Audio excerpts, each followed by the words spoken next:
P M سے کل مذاکرات بھی ہوئی، وزیر اعلیٰ صاحب بھی گئے تھے، کیا سمجھتے ہیں کہ کیا واقعی اس طرح ہونا چاہیے تھا؟ جی ہونا چاہیے تھا، اور آپ دیکھ رہے ہیں کہ الحمدللہ پرامن ماحول میں سب کچھ ہو رہا ہے ابھی.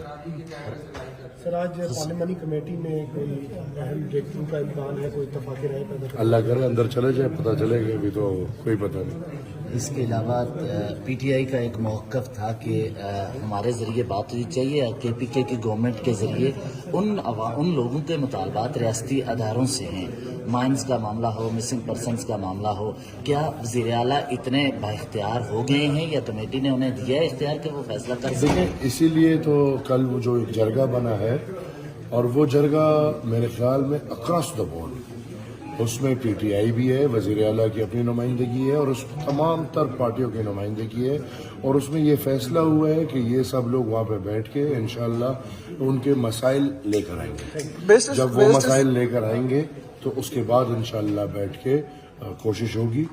میں مانتا ہوں مسائل اتنے زیادہ ہے کہ سب حل نہیں ہو سکتے، لیکن ہماری یہ کوشش ہوگی کہ ہمارے پختونوں کے مسائل جتنے زیادہ حل ہو سکے اور پرامن طریقے سے حل ہو سکے.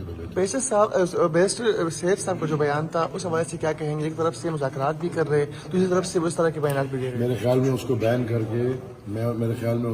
بین کر کے سیاست سے باہر کر دینا چاہیے.